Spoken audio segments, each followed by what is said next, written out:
Hello everyone, আমি Olivia. আমার বং in California চ্যানেলে আবার সকলকে ওয়েলকাম জানাই আমার নতুন একটি ব্লগে। আগের দিন যেখানে ব্লগটি শেষ করেছিলাম তারপর থেকে আর শুরু করলাম। এই যে এবার শুরু হলো আমাদের অফ রোডিং ট্রিপ, আর এই জায়গাটিই হলো মনুমেন্ট ভ্যালি। তবে এই অফ রোডিং ট্রিপ শুরু করার সাথে সাথেই দেখিয়ে নিই তোমাদের যে কটা পয়েন্ট আমরা এখানে দেখব। এই যে এইগুলোই হচ্ছে আজকে দেখব।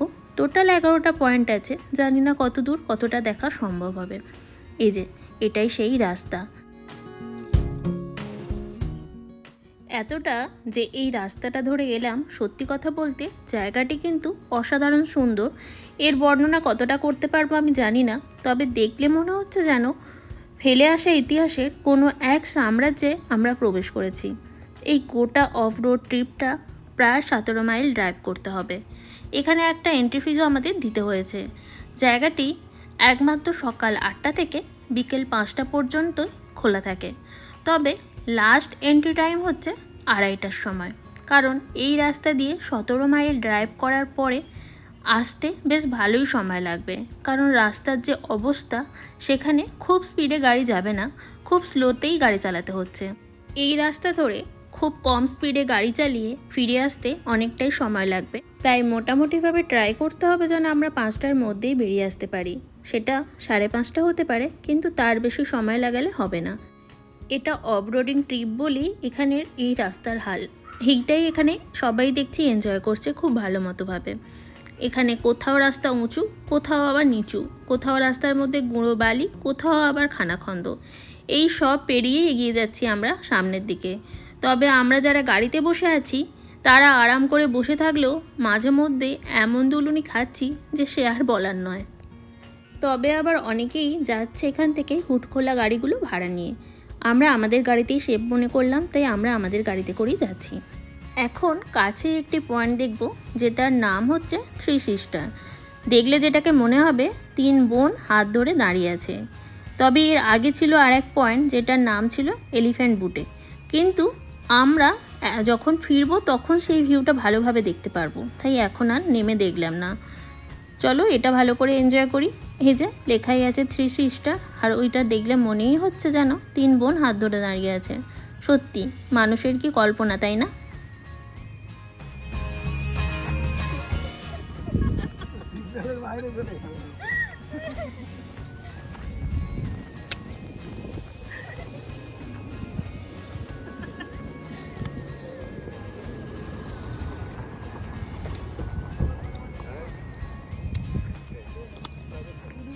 চলো আবার গাড়িতে উঠে পড়লাম নেক্সট ভিউ পয়েন্টগুলো দেখবো বলে। আমরা এই যে বিশাল সাম্রাজ্যে ঢুকে পড়লাম, এবার এই গোটা সাম্রাজ্যকে ঘুরে দেখার পালা। আগের দিন যখন লোয়ার অ্যান্টিলোপ ক্যানিয়ন, হর্সু ব্যান্ড এসব দেখলাম, সেগুলোর যেমন এক অসাধারণ সৌন্দর্য যা এখনও চোখে ভাসছে, আজ আবার এই মনুমেন্ট ভ্যালির সৌন্দর্য।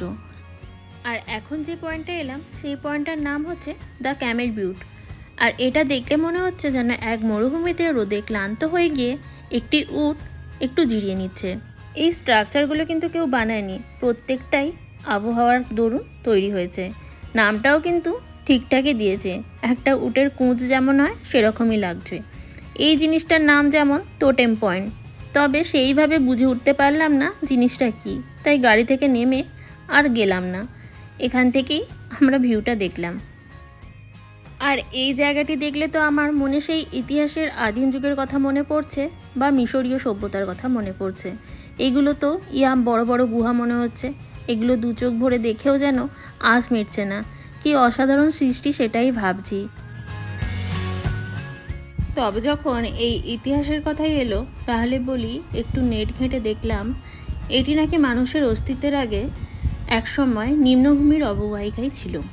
কয়েক মিলিয়ন বছর ধরে প্রাথমিক শিলা ক্ষয়প্রাপ্ত হয়ে পলি স্তরের উপর স্তর জমতে জমতে এরকম মালভূমিতে পরিণত হয়েছে। তারপর নানা ধরনের প্রাকৃতিক নিয়মে ধীরে ধীরে এই মনুমেন্ট ভ্যালির প্রাকৃতিক সৌন্দর্যের সৃষ্টি হয়েছে। এখন যে জায়গাটায় এসেছি, এই জায়গাটা থেকে প্রত্যেকটি পয়েন্টকেই সুন্দরভাবে দেখা যাচ্ছে। তবে এই জায়গাটার ভিউটা অসাধারণ।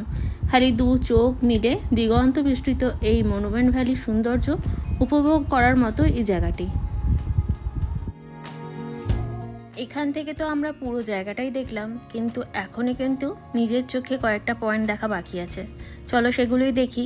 আর তোমরা কিন্তু অবশ্যই আমাকে কমেন্ট করে জানিও যে এই জায়গাটা তোমাদের কীরকম লাগলো। কমেন্ট করে জানালে আমারও ভালো লাগবে। আর ভালো লাগলে একটা লাইক করে দিও। আর যদি তোমাদের ভালো লেগে থাকে তাহলে তোমার পরিবারের বন্ধু আত্মীয় সবার সাথে এই ব্লগটা শেয়ার করে তাদেরও দেখার সুযোগ করে দিও। তাহলে চলো এরপর যাই নেক্সট পয়েন্টে, যেটার নাম হচ্ছে দ্য এলিফ্যান্ট বুট, যেটাকে দেখলে মনে হবে যে হস্তি আর হস্তিনী তাদের বাচ্চাদের নিয়ে এগিয়ে আসছে সামনের দিকে। এই যে এটাই সেই পয়েন্টটা। দেখো তো তোমরা বুঝতে পারছো কি না, দুই হস্তি আর তার দুই বাচ্চা, পুরো তাদের একটা স্ট্রাকচার মনে হচ্ছে না? কিন্তু এত সুন্দর স্ট্রাকচার যে প্রকৃতির নিয়মে বানানো হয়েছে, কেউ দেখলে বলবেই না। আরও সামনে অনেক পয়েন্ট আছে, সেইগুলো কিন্তু অতটা বোঝা যাচ্ছে না, যদিও নাম আছে অনেক রকমের, যেগুলো আমরা হয়তো বুঝতে পারবো না। এই জায়গাটার নাম যেমন দ্য থাম, দেখতে কতকটা বুড়ো আঙুলের মতো। যদি আমাদের সাথে গাইড থাকতো তাহলে তারা খুব ভালো করেই বুঝিয়ে দিতেন হয়তো। আমরা নিজেরা ঘুরে বুঝছি তো, তাই হয়তো একটু বুঝতে প্রবলেম হচ্ছে। তবে যে এত জায়গায় ঘুরলাম এই মরুভূমির মধ্যে, এই একগুচ্ছ ফুল একটা আলাদাই সৌন্দর্য এনে দিল। একগুচ্ছ ফুল দেখে যে কী ভালো লাগলো এই শুকনো মরুভূমিতে, সে আর বলার অপেক্ষা রাখে না। যে গাড়িগুলোর কথা বলছিলাম যে এখান থেকে ভাড়া নিয়ে যাচ্ছে, এইগুলোই সেই গাড়িগুলো। তবে এই রুক্ষ সূক্ষ্ম ওয়েদার আর এরকম ধুলোর মধ্যে দিয়ে কিভাবে যে এই গাড়িগুলোতে করে যাচ্ছে, আমরা তো গাড়ির মধ্যে এসি চালিয়েও প্রচণ্ড কষ্ট হচ্ছে, কারণ এই জায়গাটা এতটাই রুক্ষ আর শুকনো যে বডি প্রচণ্ডই ডিহাইড্রেট হয়ে যায়। এই যে এই জায়গাটা দেখো, মনে হচ্ছে যেন দূরে একটা মানুষ দাঁড়িয়ে আছে। সত্যি এই স্ট্রাকচারগুলোকে কেউ মনে হচ্ছে খোদাই করেছে বা সুন্দর করে সাজিয়ে দিয়েছে।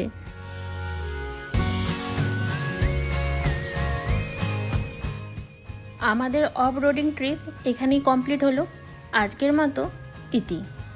তবে এখনই কিন্তু ভিডিওটা শেষ নয়, এরপর আসছি আরেকটি নতুন গল্প নিয়ে। এই যে এবার আমরা এখান থেকে যাব বাড়ি, এরপর এয়ারবিএনবিতে আরও অনেক কাজ আছে, সেই সব গল্প নিয়ে আসছি নেক্সট এপিসোডে। তবে চলো তার আগে বাড়িটা পৌঁছাই। এখন এবার সানসেটের পালা, আর এই যে যেতে যেতে পুরো ভিউটাই আমরা এনজয় করলাম। সামনে রাস্তাটাও কিন্তু খুব সুন্দর। আমাদের যেতে এখন প্রায় 2.5 ঘন্টার মতো সময় লাগবে। অনেকটা দূরেই চলে এসেছি আমাদের এয়ারবিএনবি থেকে। বাড়ি গিয়ে আমাদের এবার রেস্ট নেওয়ার পালা, তারপর আবার ব্যাগ গুছিয়ে কালকে বেরিয়ে পড়ব। অবশেষে তো বাড়ি আসবো। এই যে আমরা আমাদের এয়ারবিএনবিতে পৌঁছে গেলাম।